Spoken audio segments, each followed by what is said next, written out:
அது ஒரு அழகான மழைக்காலம். அந்த மழைக்காலத்துல மீனாட்சி அம்மாங்கிற பாட்டி தன்னோட வீட்டுல வசிச்சு வந்தாங்க.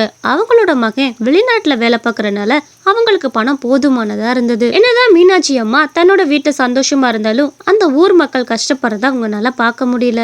பாவம், இந்த கிராமத்து மக்கள் எல்லாரும் மழை காலத்துல வேலை வெட்டி இல்லாம ரொம்ப கஷ்டப்பட்டுட்டு இருக்கிறாங்க. பாவம், சாப்பாட்டு கூட வழி இருக்காது. நம்ம பேசாம ஒரு குழம்ப போட்டு 20 ரூபாய்க்கு வித்தோம்னா அவங்க மனசார வாங்கி சோறை வடிச்சு ஊத்தி சாப்பிடுவாங்க. நேரத்துல ஒரு அக்கா அங்கிட்டு இருந்து ஓடி வந்துட்டு இருந்தாங்க. என்னம்மா, இந்த மழையில எதுக்கு அப்படி வெளியே போறீங்க? பேசாம வீட்டுக்குள்ளே இருக்கிற வேண்டியதானே. இந்த அடமழையில யாருனாலையும் வெளியே வர முடியல. எதுக்குமா வெளியே வர? சரி சரி, வீட்டுக்கு போ.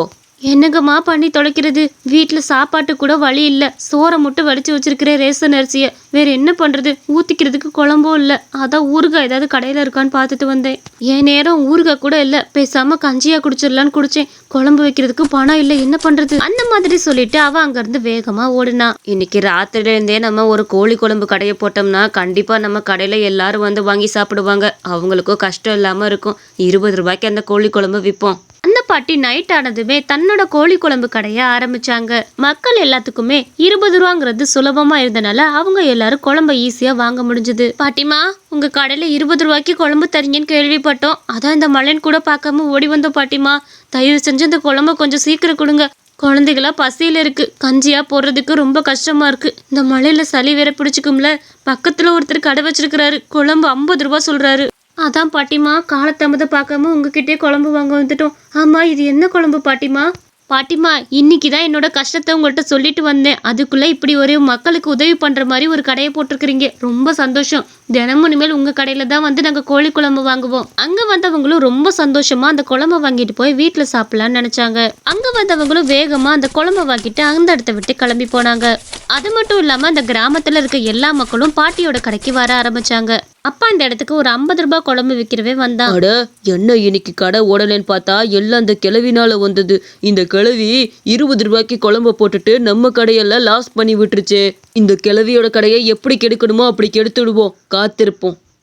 அடுத்த நாள் காலையில் எந்திரிச்சதுமே பாட்டி தன்னோட வேலையை பார்க்க ஆரம்பிச்சாங்க. மறுபடியும் சிக்கன் வாங்குறதுக்காக டவுன் வரைக்கும் போனாங்க.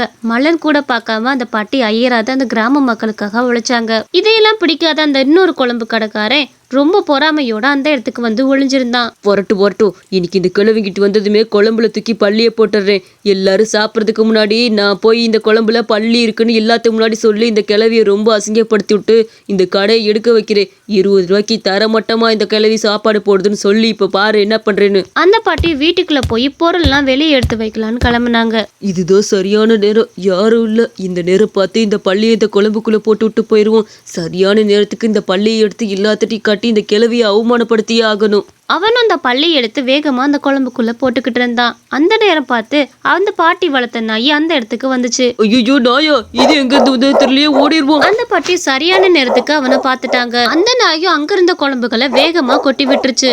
அந்த பாட்டிக்கு அப்பதான் உண்மை என்னன்னே புரிஞ்சது. அட, இந்த பையனா? இந்த பையன் எதுக்கு இங்கே வந்துட்டு போறான்னு தெரியலையே. அட கடவுளே, என்னது குழம்புல பள்ளி கிடக்குது?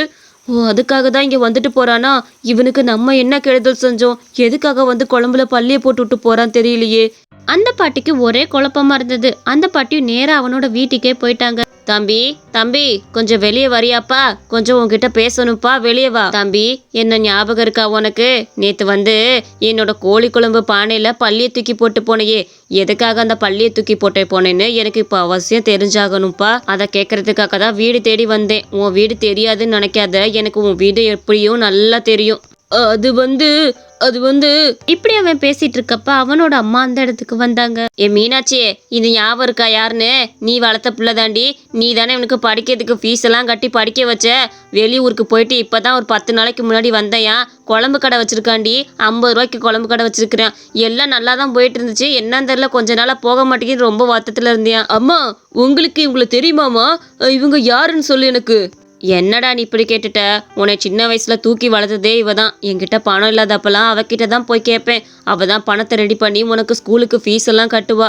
ஏன், ஒரு நேரம் சோறு இல்லைன்னா கூட நீ அவ வீட்டில் தான் போய் சாப்பிடுவ. நீ மறந்துருக்கலாம்டா, ஆனால் நான் மறக்க முடியுமா? அடியே, போதும்டி, நீ அவன்கிட்ட சொன்னதெல்லாம் போதும். மித்ததெல்லாம் நான் பேசிக்கிறேன். அவன் கடையை பற்றி என்கிட்ட கொஞ்சம் பேசணும்னு சொல்லலாம். அதான் நான் வந்து பேசலான்னு வந்தேன். நீ உள்ளே போ, நான் அவன்கிட்ட பேசிக்கிறேன்.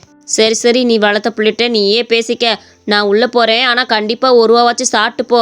என் வீட்டுக்கு வந்துட்டு கையை நினைக்காம போனா எனக்கு கெட்ட கோவம் வந்துடும், சரியா? இங்க பாருப்பா, நீ எதுவும் சொல்ல வேணாம். எல்லா விஷயமும் எனக்கு இப்பதான் புரியுது. அதுக்காக நீ இந்த மாதிரி ஒரு தப்பை பண்ணக்கூடாது. உன்னோட கடை ஓடலன்னு மற்றவங்க கடையை இப்படி கீழ்த்தர மட்டத்தில் பண்ணக்கூடாது. மக்கள் சுவைனால மட்டும் என் கடைக்கு வரல, விலை கம்மினால தான் கடைக்கு வந்திருக்கிறாங்க. அதனால நீயும் மழை காலத்துல கொஞ்சம் விலையை குறைச்சே வீயி, அப்போ உன் கடைக்கு கண்டிப்பா வருவாங்க. இந்த மழை காலத்துல மக்கள் எல்லாரும் ரொம்ப கஷ்டப்படுவாங்கப்பா. அந்த நேரத்துல நீ குழம்போட விலையை அதிகமா வச்சேன்னா அவங்களால கண்டிப்பா வாங்கி சாப்பிட முடியாது. கொஞ்ச நாளைக்கு உன்னோட குழம்பு விலையை குறைச்சிக்க, உன்னோட சுவையை அதிகப்படுத்திட்டு உன் குழம்பு விலையும் அதிகப்படுத்திக்க.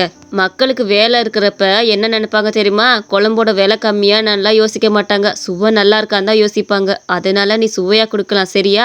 அப்ப நீ சுவையா கொடுத்தேன்னா உன்னோட கடை ரொம்ப நல்லா போகும். மன்னிச்சிருங்கம்மா, இந்த தப்பை நான் பண்ணிருக்கவே கூடாது. இது பெரிய தப்பு, என்னை மன்னிச்சிருங்க. நீங்க சொன்ன மாதிரி மழை காலம் வரைக்கும் என்னோட விலையை குறைச்சி வித்துட்டு சுவையும் அதிகப்படுத்திட்டு நான் விலையும் அதிகப்படுத்திக்கிறேன். அதுக்குன்னு ரொம்ப விலை வச்சு விற்க மாட்டேன். மக்கள் வாங்குற அளவுக்கு, அவங்க சிரமப்படாத அளவுக்கு தான் விற்பேன். நீங்க சொன்னது எனக்கு இப்ப நல்லா புரிஞ்சுது. அவனும் அதை புரிஞ்சுக்கிட்டு நல்ல முறையில் நடந்துக்கிட்டான். இந்த கதை உங்களுக்கு பிடிச்சிருந்துச்சுன்னா மறக்காம நம்ம குட்டி கார்ட்டூன் சேனலுக்கு சப்ஸ்கிரைப் பண்ணிக்கோங்க.